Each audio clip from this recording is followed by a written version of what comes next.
എന്താണ് ഏറ്റവും ഒരു അവസ്ഥ വയ്ക്കുകയാണ് നിങ്ങൾ 2015-16 ആ ടൈമിലൊക്കെ ഇവരെ സദസ്സ് എന്തേനി ആള് നിറഞ്ഞ് കവിയേനി. ഇപ്പോഴാണെങ്കിലോ നോക്കിയാൽ നിങ്ങൾ 8 ആള് 10 ആള് 12 ആള് 13 ആള്. ഇതിനു വേണ്ടിയിട്ടാണ് ഈ നേരം വെളുക്കുമ്പോൾ തന്നെ ചട്ടിയും പാത്രം കുടിക്കും കൈക്കോട്ടും പിക്കാസും ചാറ്റിയും നൂലും പന്തലും കസാലയും. ആ സൗണ്ട് ഉണ്ട് നിങ്ങൾ 2 സൈഡിലും നോക്കിയിട്ട് അവിടെ കസാലമേ ഇരിക്കുന്ന ആളുടെ എണ്ണത്തിനെക്കാട്ടിലും സൗണ്ട് ഉണ്ട്. ഒന്ന് ആലോചിക്കാൻ നിങ്ങൾ. ഇതാണ് നമ്മളെ ആലിമീങ്ങളൊരു ദീർഘദൃഷ്ടി. ഇറ്റങ്ങളെ മെയിൻ്റെ തന്നെയില്ല. പിന്നെ നമ്മളെ പോലത്തെ ചെറിയ ആളുകൾ എന്തെങ്കിലുമൊക്കെ ഇവരെ പൊട്ടത്തരങ്ങളും കക്കലും മുക്കലും നക്കലും ഇതൊക്കെ കൂടി ഇങ്ങനെ പുറത്തേക്ക് വിട്ടപ്പം, വൈരുദ്ധ്യങ്ങളൊക്കെ ഇങ്ങനെ പുറത്തേക്ക് വിട്ടപ്പം ആളുകൾ മനസ്സിലാക്കി ഇതിറ്റങ്ങളിപ്പോൾ കൂടിയിട്ട് കാര്യമില്ല.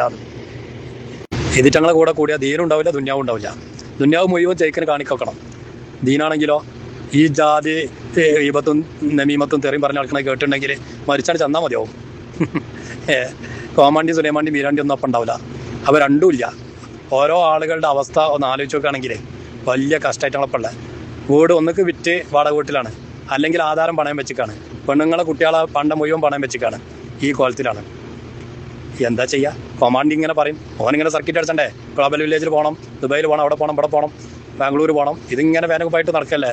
അതിന് വേണ്ടി പൈസ കൊടുന്നാൽ ഒന്നിക്ക് സ്വർണ്ണം സ്വന്തം കൊണ്ടു കൊടുക്കുക. ഇനി സ്വർണ്ണം സ്വന്തം ഇല്ലെങ്കിൽ ആരാൻ്റെ കട്ടെടുത്താണ്ട് തന്നെ കൊണ്ടു കൊടുക്കുക, അല്ലെങ്കിൽ ഏതെങ്കിലും ജ്വല്ലറി പറ്റി പറഞ്ഞാണ്ട് പണിയും പറഞ്ഞാണ്ട് വാങ്ങി കൊണ്ടു കൊടുക്കുക. ഇതന്നെ എന്താ ഒരു കഥകളൊന്ന് ആലോചിക്കാൻ. ഓ വല്ലാത്ത ജാതിയിലെ എന്താല്ലേ ഇങ്ങനെ ഉണ്ടാവും ഒരു കൗമ്. നമ്മളിപ്പോൾ ഇത്രയും കാലം ഇവിടെ നമ്മൾ ജീവിച്ചിട്ട് ഇങ്ങനത്തെ ഒരു ടീമിനെ കണ്ടിട്ടില്ല. നമ്മൾ ഒരുപാട് കള്ളത്തൊരീക്കത്താർ ഇവിടെ വന്ന് പോയിക്കണ്. ഇത് കള്ളത്തൊരീക്കത്തെന്ന് പറഞ്ഞാൽ പോരെ, കള്ളന്മാർ, കാട്ടുകള്ളന്മാർ, സ്വർണം വരെ കട്ടുണ്ടോണ ആൾക്കാർ. ഇതൊക്കെ നമ്മൾ ആദ്യമായിട്ടാണ് കേൾക്കണം. ഒരു തൊരീക്കത്തിൻ്റെ പേരിൽ സ്വർണം കക്കുക, അല്ലെങ്കിൽ ആൾക്കാരെന്ന് പൈസ പറ്റി പറഞ്ഞ് വാങ്ങുക. നിങ്ങൾ ആലോചിച്ചോക്കി. സ്വന്തം നാട്ടിൽ വരെ ശരിക്കും നിൽക്കാൻ വയ്യ. ഇന്നലെ ഇപ്പോൾ എന്നോട് ഒരാൾ പറഞ്ഞ്, ഈ പാലം കുപ്പി ഉണ്ടല്ലോ ബഹുമാനപ്പെട്ട പേരോട് സ്ഥാനെതിരെ വന്ന്, ആ പാലം കുപ്പി നാട്ടിൽ വന്നാൽ മാസ്ക് ഇട്ടാണ് നടക്കുക. നാട്ടിൽ വന്നാൽ മാസ്ക് ഇട്ട്, കാരണം ആൾക്കാർ കാണാൻ പറ്റില്ല. ആൾക്കാർ കണ്ടിട്ടുണ്ടെങ്കിൽ ഈ അവൻ മറ്റാ കള്ളന്മാരെ കൂടെയാണല്ലോ എന്ന് മനസ്സിലാക്കുമെന്ന് വിചാരിച്ചിട്ട് മാസ്ക് ഇട്ടാണല്ലോ ആ പാലം കുപ്പി നടക്കൽ. ശരിക്കും സ്വന്തം നാട്ടിലിട്ടേക്ക് നടക്കാൻ പറ്റുക. കാരണം അജ്ജാതി തോന്നിയാസം തെറിയും ഒരു പാച്ച പൊട്ടത്തരങ്ങളും വൈരുദ്ധ്യങ്ങളും പറഞ്ഞു നടക്കുന്ന ആൾക്കാരെ കൂടെ ഇവനല്ലാതെ നടക്കുമോ എന്ന് ആൾക്കാർ മനസ്സിലാക്കൂലേ.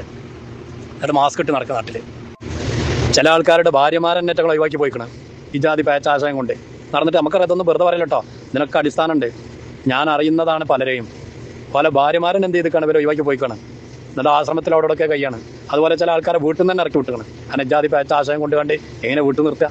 ഏറ്റവും കടുത്ത കുഫ്രിയത്തിൻ്റെയും മുഅ്തസിലത്തിൻ്റെയും വാദം പേരെടുക്കുന്ന ആൾക്കാർ വീട്ടിൽ നിർത്തിയിട്ടുണ്ടെങ്കിൽ ബാക്കിയുള്ളവർക്ക് പകരൂലേ. അപ്പം വീട്ടിലേക്ക് ഈ പടി കയറെടുത്ത് തന്നെ വായിപ്പിച്ച് വിട്ടിക്കുക. ഇങ്ങനെ ഇതൊക്കെ കൂടി കൂട്ടിയാലിപ്പോൾ ഉണ്ടാവും എത്ര 15, 20, 25 കൊണ്ടിട്ടോ. അത് ഞാൻ ഇങ്ങനെ പരമങ്ങൾ ചേർച്ചേണ്ട അതൊക്കെ കൂടി അപ്പോൾ തോന്നേണ്ടി ചേർച്ചണ്ട. ഇതൊക്കെ കൂടി കണക്കൂട്ടിയാൽ ഉണ്ടാവുക 16, 17, 18 ആൾക്കാർ. അതേ ആകെ ഉള്ളൂ. പിന്നെ ഏതൊക്കെ കവലകളിൽ എന്തേ പരിപാടി വെക്കുമ്പം ചിലപ്പോൾ അവിടെ പായസമോ അല്ലെങ്കിൽ പിന്നെ ചോറൊക്കെ വെച്ച് കൊടുത്താണ്ട് ബംഗാളികളെയും, അല്ലെങ്കിൽ ചില നാട്ടിൽ പായസം ഉണ്ട് എന്ന് പറയുമ്പോൾ അവിടെ പരിപാടിക്ക് പായസം കൊടുക്കണ്ടാണ് ബംഗാളിൽ നിന്ന് ഒരു ആൾക്കാരെ പായസം കുടിച്ചാണ്ട് പോരാ വിചാരിച്ചാണ്ട് പോകും. ആ സമയത്ത് ഫോട്ടോ എടുത്താണ്ട് വിടും. അപ്പോൾ ഇത് കുറേ ഉണ്ടല്ലോ എന്ന് വിചാരിച്ചും. അത് വിചാരിച്ചണ്ട, വളരെ 17, 18 ആൾക്കാരൊക്കെ തന്നെ ഉള്ളൂ.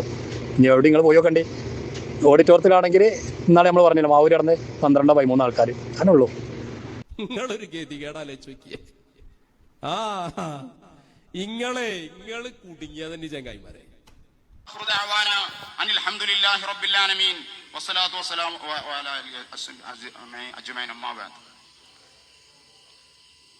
ചൂടായിട്ട് നമുക്കൊക്കെ വട അങ്ങോട്ടൊന്ന് പോവാണ്.